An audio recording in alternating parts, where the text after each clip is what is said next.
Altogether it is a scene of entrancing beauty. It has an indescribably healing effect upon me as I sit here writing about the power generated in a peaceful mind. The insistent responsibilities under which I ordinarily live seem so far away.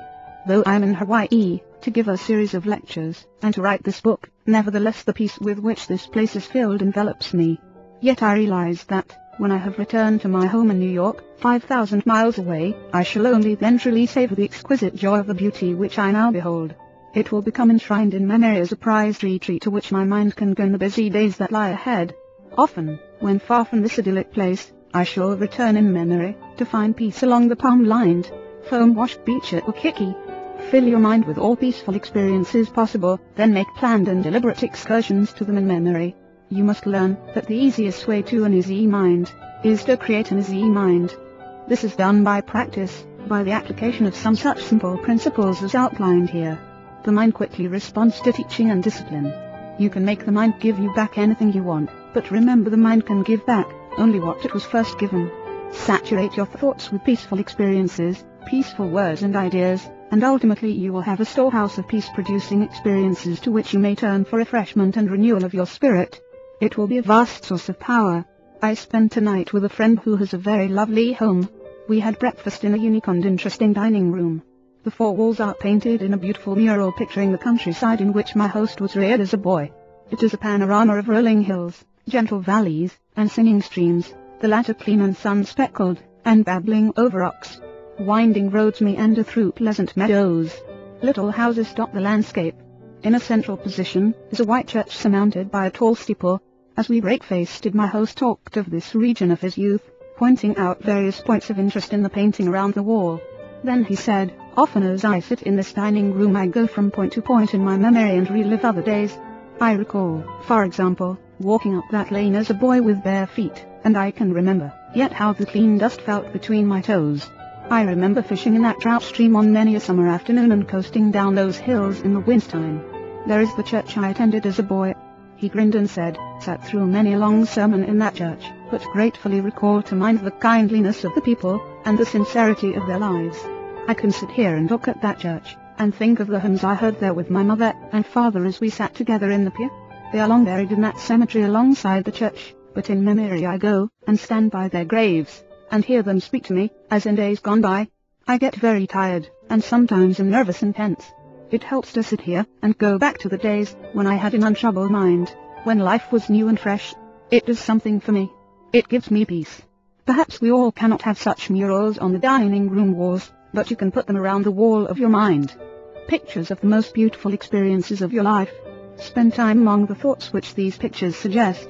No matter how busy you may be, or what responsibilities you carry, this simple, rather unique practice, having proved successful in many instances, may have a beneficial effect upon you. It is an easily practiced, easy way to a peaceful mind. There is a factor in the matter of inner peace which must be stated, because of its importance. Frequently I find that people who are lacking in inner peace are victims of a self-punishment mechanism. At some time in their experience they have committed a sin, and the sense of guilt haunts them. They have sincerely sought divine forgiveness, and the good Lord will always forgive anyone who asks him, and who means it. However, there is a curious quirk within the human mind whereby sometimes an individual will not forgive himself. He feels that he deserves punishment, and therefore is constantly anticipating that punishment. As a result he lives in a constant apprehension that something is going to happen. In order to find peace under these circumstances he must increase the intensity of his activity. He feels that hard work will give him some release from his sense of guilt. A physician told me that in his practice number of cases of nervous breakdown were traceable to a sense of guilt for which the patient had unconsciously attempted to compensate by hectic overwork. The patient attributed his breakdown, not to the sense of guilt, but to his overworked condition. But, said the physician, these men need not have broken down from overwork, if first the sense of guilt had been fully released. Peace of mind under such circumstances is available by yielding the guilt as well as the tension it produces to the healing therapy of Christ. At a resort hotel, where I had gone for a few days of quiet writing, I encountered a man from New York whom I knew slightly. He was a high-pressured, hard-driving, and exceedingly nervous business executive. He was sitting in the sun in a deck chair. At his invitation I sat down and chatted with him. "I am glad to see you relaxing in this beautiful spot," I commented. He replied nervously, "I haven't any business being here. I've so much work to do at home, I am under terrible pressure. Things have got me down, I am nervous, and can't sleep. I am jumpy. My wife insisted that I come down here for a week. The doctors say there is nothing wrong with me, if I just get to thinking right and relax. But how in the world do you do that? He challenged. Then he gave me a piteous look. Doctor, he said, I would give anything, if I could be peaceful and quiet. It's what I want more than anything in this world. We talked a bit, and it came out in the conversation that he was always worrying that something sinister was going to happen. For years he had anticipated some dire event, living in constant apprehension about something happening to his wife, or his children or his home. It was not difficult to analyze his case. His insecurity arose from a double source from childhood insecurities and from later guilty experiences. His mother had always felt that something was going to happen, and he had absorbed her anxiety feelings. Later he committed some sins, and his subconscious mind insisted upon self-punishment. He became victim to the mechanism of self-punishment. As a result of this unhappy combination, I found him this day in a highly inflamed state of nervous reaction. Finishing our conversation, I stood beside his chair a moment. There was no one near, so I rather hesitantly suggested, would you by any chance like me to pray with you? He nodded, and I put my hand on his shoulder and prayed, Dear Jesus, as you healed people in the long ago, and gave them peace, heal this man now. Give him fully of thy forgiveness. Help him to forgive himself. Separate him from all his sins, and let him know that you do not hold them against him. Set him free from them. Then let thy peace flow into his mind, into his soul, and into his body. He looked up at me with a strange look on his face, and then turned away, for there were tears in his eyes, and he didn't want me to see them. We were both a bit embarrassed, and I left him. Months later I met him, and he said, something happened to me down there that day, when you prayed for me. I felt a strange sense of quietness and peace, and, he added, healing. He goes to church regularly now, and he reads the Bible every day of his life. He follows the laws of God, and he has lots of driving force. He is a healthy, happy man, for he has peace in his heart and mind. How to have constant energy. A Major League Baseball pitcher once pitched a game when the temperature was over 100 degrees. He lost several pounds as a result of the afternoon's exertion. At one stage of the game his energy sagged. His method for restoring his ebbing strength was unique. He simply repeated a passage from the Old Testament, But they that wait upon the Lord shall renew their strength. They shall mount up with wings as eagles, they shall run, and not be weary, and they shall walk, and not faint. Psalm 40:31. Frank Hiller, the pitcher who had this experience, told me that reciting this verse on the picturesque mound actually gave him a renewal of strength, so that he was able to complete the game with energy to spare. He explained the technique by saying, I passed a powerful energy-producing thought through my mind. How we think we feel has a definite effect on how we actually feel physically.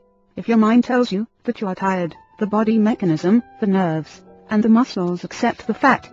If your mind is intensely interested, you can keep on at an activity indefinitely. Religion functions through our thoughts. In fact, it is a system of thought discipline. By supplying attitudes of faith to the mind, it can increase energy. It helps you to accomplish prodigious activity by suggesting that you have ample support and resources of power. A friend in Connecticut, an energetic man, full of vitality and vigor, says that he goes to church regularly to get his batteries recharged. His concept is sound. God is the source of all energy in the universe, atomic energy, electrical energy, and spiritual energy. Indeed, every form of energy derives from the Creator. The Bible emphasized this point when it says, He giveth power to the faint, and to them that have no might He increaseth strength. Psalm 40:29. In another statement the Bible describes the energizing and re-energizing process. In Him we live, that is, have vitality, and move, have dynamic energy, and have our being, attain completeness. Acts 17:28. Contact with God establishes within us a flow of the same type of energy that recreates the world and that renews springtime every year.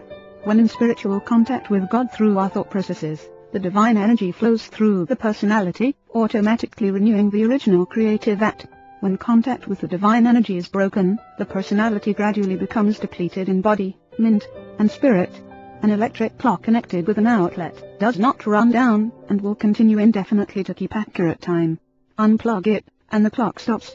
It has lost contact with the power flowing through the universe. In general, this process is operative in human experience, though in a less mechanical manner.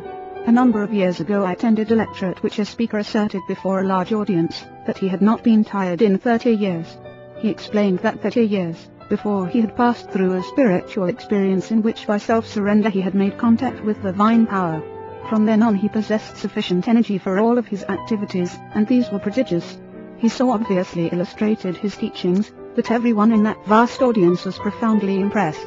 To me it was a revelation of the fact that in our consciousness we can tap a reservoir of boundless power, as a result of which it is not necessary to suffer depletion of energy. For years I have studied and experimented with the ideas which the speaker outlined, and which others have expounded and demonstrated.